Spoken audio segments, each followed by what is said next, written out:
말씀은 창세기 21장 말씀입니다. 창세기 21장 8절에서 21절까지 말씀입니다. 창세기 21장 8절에서 21절 함께 봉독하겠습니다. 아이가 자라매 젖을 때고 이삭이 젖을 때는 날에 아브라함이 큰 잔치를 베풀었더라. 사라가 본즉 아브라함의 아들 애굽 여인 하갈의 아들이 이삭을 놀리는지라. 그가 아브라함에게 이르되 이 여종과 그 아들을 내쫓으라. 이 종의 아들은 내 아들 이삭과 함께 기업을 얻지 못하리라 하므로 아브라함이 그의 아들로 말미암아 그 일이 매우 근심이 되었더니 하나님이 아브라함에게 이르시되 내 아이나 내 여종으로 말미암아 근심하지 말고 사라가 내게 이른 말을 다 들으라. 이삭에게서 나는 자라야 내 씨라 부를 것임이니라. 그러나 여종의 아들도 내 씨니 내가 그로 한 민족을 이루게 하리라 하신지라. 하나님이 아브라함이 아침에 일찍 일어나 떡과 물 한 가죽 부대를 가져다가 하갈의 어깨에 메어주고 그 아이를 데리고 가게 하니 하갈이 나가서 브엘세바 광야에서 방황하더니 가죽 부대에 물이 떨어진지라. 그 자식을 관목 덤불 아래에 두고 이르되 아이가 죽는 것을 참아 보지 못하겠다 하고 화살 한 바탕 거리 떨어져 마주 앉아 바라보며 소리내어 우니 하나님이 그 어린 아이의 소리를 들으셨으므로 하나님의 사자가 하늘에서부터 하갈을 불러 이르시되 하갈아 무슨 일이냐 두려워하지 말라. 하나님이 저기 있는 아이의 소리를 들으셨나니 일어나 아이를 일으켜 내 손으로 붙들라. 그가 큰 민족을 이루게 하리라 하시니라. 하나님이 하갈의 눈을 밝히셨으므로 샘물을 보고 가서 가죽 부대에 물을 채우다가 그 아이에게 마시게 하였더라. 하나님이 그 아이와 함께 계심에 그가 장성하여 광야에서 거주하며 활 쏘는 자가 되었더니 그가 바란 광야에 거주할 때 그의 어머니가 그를 위하여 애굽 땅에서 아내를 얻어 주었더라. 아멘. 창세기 21장엔 이제 이삭이 출생하고 이삭이 출생한 이후에 이제 이야기가 나오게 됩니다. 특별히 이스마엘과 관계된 이야기가 나오게 되고 또 이스마엘은 이 오늘의 이야기를 통해서 아브라함의 그 믿음의 여정 가운데서 이제 분리되는 과정을 우리가 보게 됩니다. 마치 이제 조카 롯과 분리되는 과정처럼 표면적으로는 이제 갈등이 일어나고 갈등을 해소하는 과정 가운데 분리가 일어나는 것을 우리가 보게 됩니다. 아이가 자라매 젖을 때고 이삭이 젖을 때는 날에 아브라함이 큰 잔치를 베풀었더라. 보통 젖을 때는 기간을 보통 2세에서 이제 3세로 봅니다. 2세에서 3세니까 어느 정도 만 2세나 3세가 됐으면 이제 자기의 이제 말도 하고 자기의 의지도 조금씩 이제 말할 만한 나이가 되죠. 성경에 이 젖을 때는 날에 어떤 또 사람이 설명할 때 이 사무엘도 나오죠. 사무엘이 한나가 젖을 뗀 후에 그가 이제 그 어린 나이에 엘리 제사장에 가서 하나님 앞에 이제 절하고 엘리 제사장을 섬기는 일을 시작했다라고 성경에 기록되어 있습니다. 그렇게 보면 사무엘이 굉장히 대단한 거죠. 이제 젖을 떼고 이제 막 이제 걷고 말하고 자기의 의사를 표현할 수준에서 이제 어머니와 실은 떨어져서 성전에서 삶을 시작했다고 하는 것은 실은 굉장히 놀라운 일이기도 하는 것이죠. 네. 어쨌든 이 이삭이 젖을 때는 날에 아브라함이 이제 큰 잔치를 베풀었을 때 이제 사라가 보니까 이제 이스마엘이라는 단어가 실은 계속 안 나온다는 사실 우리가 주목할 필요가 있습니다. 이스마엘은 이름이 안 나와요. 그냥 이스마엘이 이삭을 놀리는지라 그래도 되잖아요. 근데 그 이스마엘을 굳이 이제 안 쓰려고 하는 경향이 21장에 나옵니다. 이스마엘을 어떻게 길게 설명합니다. 아브라함의 아들 애굽 여인 하갈의 아들이다 이렇게 표현하죠. 아브라함의 아들이긴 한데 쉽게 말하면 하나님의 약속하신 그 자손이 아니라는 것을 말하기 위해서 아브라함의 아들이긴 한데 애굽 여인 하갈의 아들이다 이렇게 말합니다. 이 사라의 아들이 아니라는 것, 하나님이 약속하신 약속의 자손이 아니라는 사실을 실은 창세기 21장은 어떤 면에서는 계속 이제 말해주고 있습니다. 그러니까 이스마엘이 13살 때 이제 이삭이 태어난 걸로 우리가 계산이 되니까 이때 이제 이스마엘은 16살 청소년이죠. 그리고 이삭은 이제 한 3살 정도 되는 꼬마 아이입니다. 그러니까 그 16살 되는 청소년이 3살 아이를 가지고 놀리고 이렇게 조롱하고 있는 것을 이제 보는 거죠. 어떤 면에서는 이렇게도 해석을 합니다. 이제 하나님의 언약의 자손인 이삭을 그 이삭의 언약됨을 또 하나님이 그를 일으키실 것을 마치 이제 이스마엘이 조롱하는 것처럼 이렇게 설명이 되기도 합니다. 이 과정을 이제 누가 보고 있냐면 사라가 보는 거죠. 그러니까 사라가 볼 때 이 상태로 만약에 이삭이 계속 자라난다면 이 이스마엘의 그늘 아래서 굉장히 어렵겠구나라는 이제 그런 결론을 내렸다는 것이죠. 왜냐하면 그가 아브라함에게 이르되, 성경에 자주 이것이 헷갈리는데 실은 그녀죠, 그녀. 그녀가 사라니까 한글로 치면. 근데 많이 이 그녀라고 해야 될 자리를 그라고 많이 성경에 돼 있어요. 그래서 그 사라가 아브라함에게 이르되 이 여종과 그 아들을, 이것도 그녀의 아들입니다. 원래는 그녀의 아들을 내쫓으라. 이 종의 아들은 내 아들 이삭과 함께 기업을 얻지 못하리라.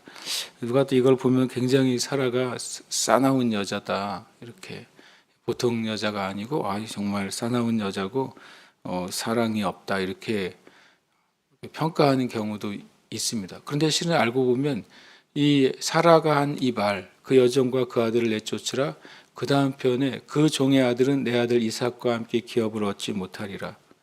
이거는 하나님이 하신 말씀이에요.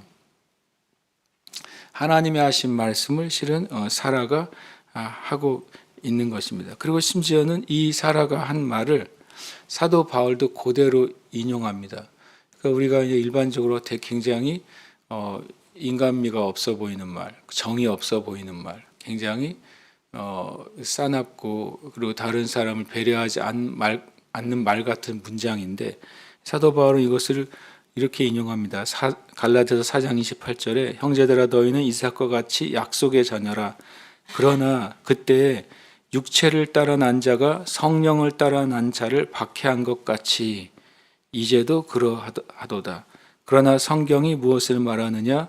여종과 그 아들을 내쫓으라. 여종의 아들이 자유 있는 여자의 아들과 더불어 유업을 얻지 못하리라 하였느니라 라고 말합니다. 사도 바울은 이 사라의 말을 실은 재인용하면서 그것이 하나님의 뜻이라고 말합니다. 그리고 이스마엘을 육체를 따라 난 자고 이삭을 성령을 따라 난 자다.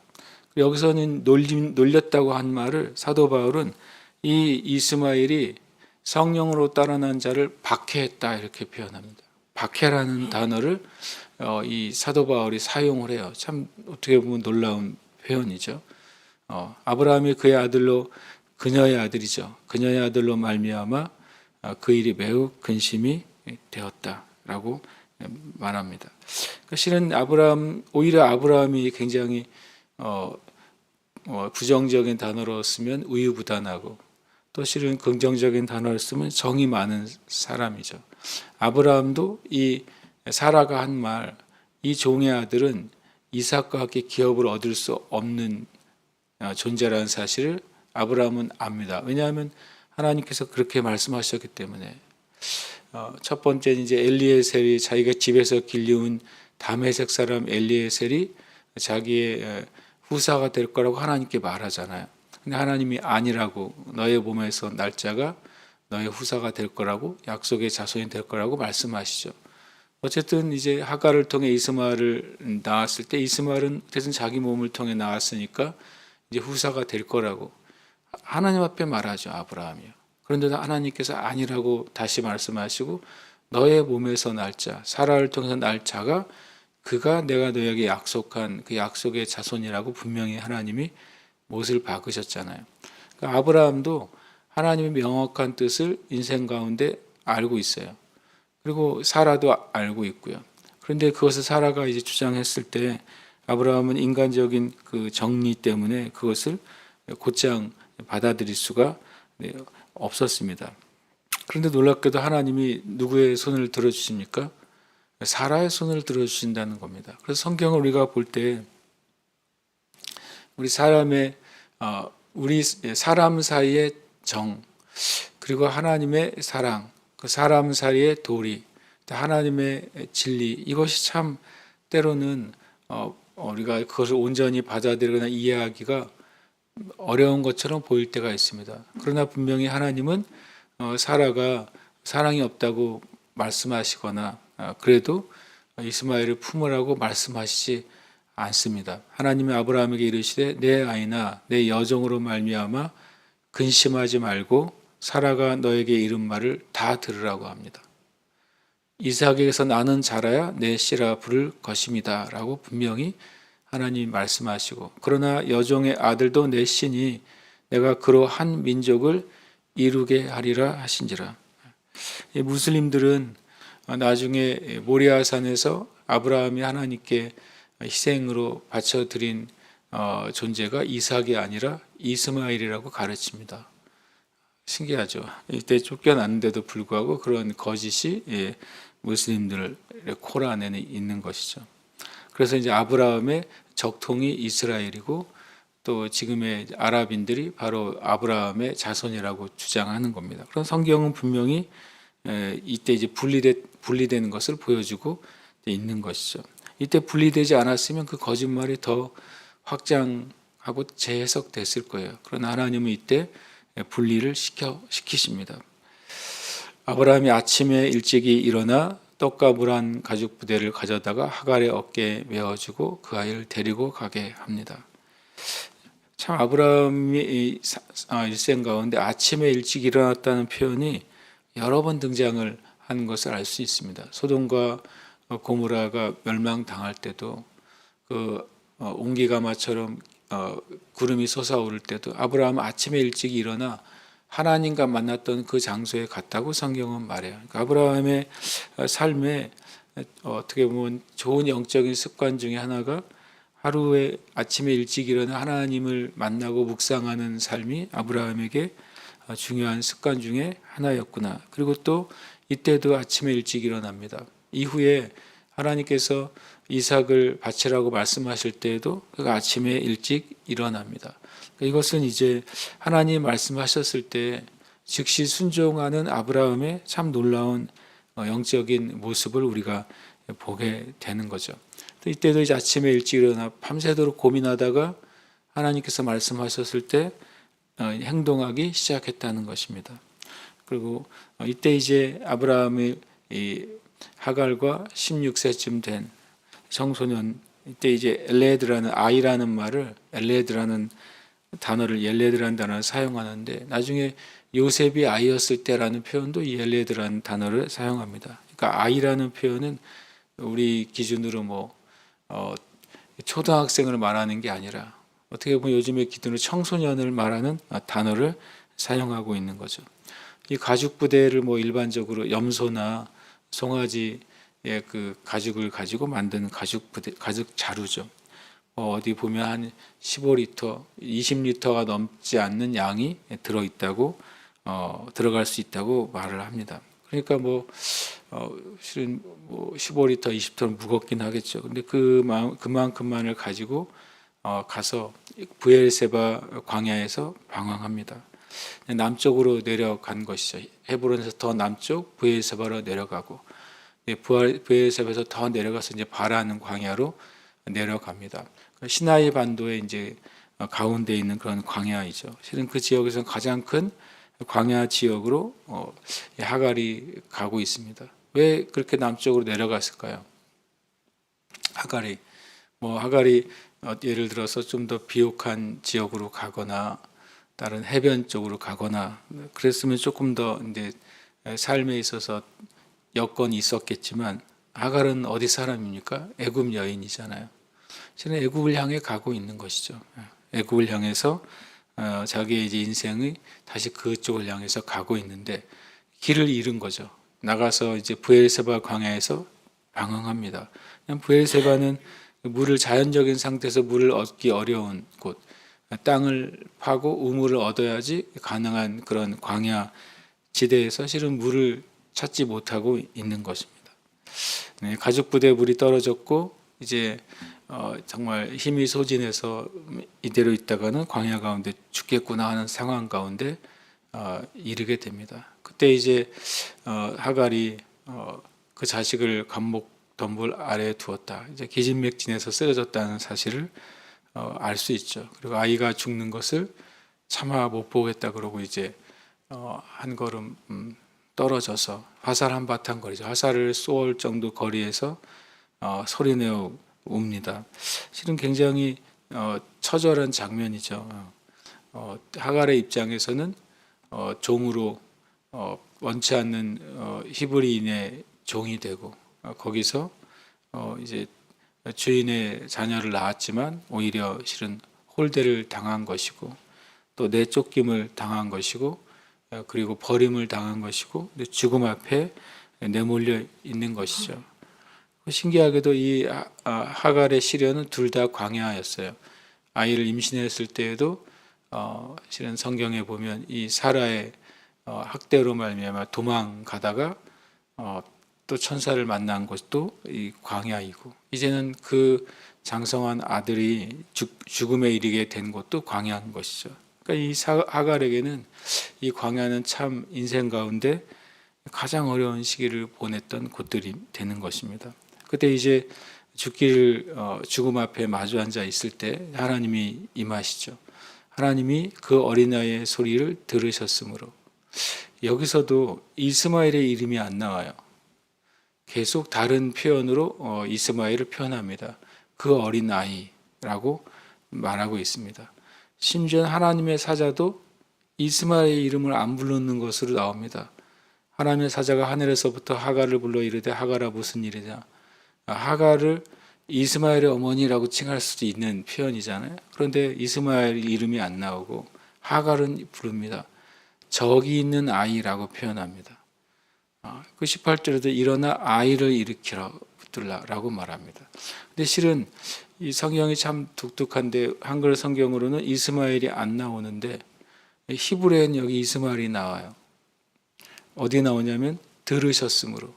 이스마엘의 뜻이 하나님이 들으셨다라는 뜻이에요. 그러니까 이 히브리어 문장에는 여기 이스마엘이 들어있는 것이죠. 하나님이 어린아이의 소리를 이스마엘 하신 것입니다. 하나님이 그를 버리신 것이 아니라 하나님이 듣고 계셨고 또 그를 향한 하나님의 긍휼이 있었고 그를 향한 하나님의 축복이 있었고 그를 향한 하나님의 보호가 있었다는 사실을 성경은 분명히 말씀해 주고 있죠. 태중의 아이에 있을 때 하나님이 약속하셨거든요. 창세기 21장 13절에 너희 태중의 아이가 태어나면 그가 큰 민족을 이루게 될 것이다 라고 말씀하셨습니다. 실은 이삭에게도 큰 민족을 이룰 거라는 약속이 있고 이스마엘에게도 큰 민족을 이룰 거라 약속이 있다면 자연적으로 이 이삭과 이스마엘은 분리되어야 되는 것이죠. 그래야 각자의 큰 민족이 가능하잖아요. 같은 지역에 있으면서 큰 민족을 이루면 하나는 죽어야 되는 것이죠. 그래서 하나님은 이제 창세기 21장 13절에 하신 태중에서 하신 약속을 다시 한번 확인하십니다. 그러면서 하나님이 하갈의 눈을 밝히셨으므로 샘물을 보고 가서 가죽 부대에 물을 채워다가 그 아이에게 마시게 하였더라. 눈이 밝아지는 은혜가 하갈에게 주어집니다. 그러니까 자연적인 샘이 거의 없는 그 지역에 하나님이 샘을 터뜨리시고 그것이 하갈의 눈에 감춰져 있는 샘이 보게 되는 것이죠. 샘물이 있었음에도 불구하고 하나님이 눈을 열어주시기 전에는 깨닫지 못했습니다. 그러나 하나님이 눈을 열어주셨을 때 그 가족이 살아갈 샘물을 발견합니다. 마찬가지로 우리도 정말 우리의 눈이 마음의 눈이 밝아져야 우리를 향한 하나님의 뜻을 발견하고 하나님의 은혜를 발견하는 것과 동일한 실은 영적인 이치입니다. 하나님이 그 아이와 함께 계심에 그가 장성하여 광야에서 거주하며 활 쏘는 자가 되었더니 그가 바란 광야에 거주할 때 그의 어머니가 그를 위하여 애굽 땅에서 아내를 얻어 주었더라. 바란 광야는 조은배 나는 곳은 시나이 반도 북부의 중심부에 위치한 큰 광야 지대죠.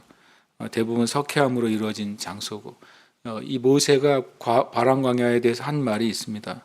신명기 1장 19절에 보면 우리 하나님 여호와께서 우리에게 명령하신 대로 우리가 호렙산을 떠나 너희가 보았던 그 크고 두려운 광야를 지나. 이 모세가 이 바란 광야를 말할 때 그 크고 두려운 광야라고 그랬어요. 그러니까 정말 인간이 살아가기에 너무나도 척박한 환경에 있는 광야라는 것이죠. 그런데 놀랍게도 거기서 이스마엘은 생명을 유지할 뿐만 아니라 거기서 삶을 개척해 나가고 거기서 강한 자가 실은 됩니다. 그때 어머니가 애굽 땅에서 아내를 얻어줍니다. 바로 이제 이렇게 광야의 민족인 이스마엘의 후손이 그곳에서 이제 태동을 하게 되는 장면을 보여줍니다. 성경은 이 말씀에서 끊임없이 이스마엘이라는 단어를 계속 사용하지 않습니다. 하나님의 택하신 백성은 바로 이삭의 자손이라는 사실을 실은 계속해서 성경은 말씀해주고 있는 것입니다. 우리가 하나님의 눈으로 성경을 볼 때만 하나님의 뜻을 보게 되고 또 하나님께서 우리의 눈을 밝혀주실 때에만 우리나 우리 자신에 대한 하나님의 뜻을 발견하게 되는 줄 믿습니다. 함께 이 시간 기도하겠습니다. 지혜와 계시의 영이 임하여 하나님을 더 깊이 알아가게 하시고 마음의 눈이 밝아져서 부르심의 소망과 성도의 기업의 영광의 풍성함과 하나님의 능력의 지극히 크심을 아는 교회와 성도가 되게 하소서. 함께 기도하겠습니다. 하나님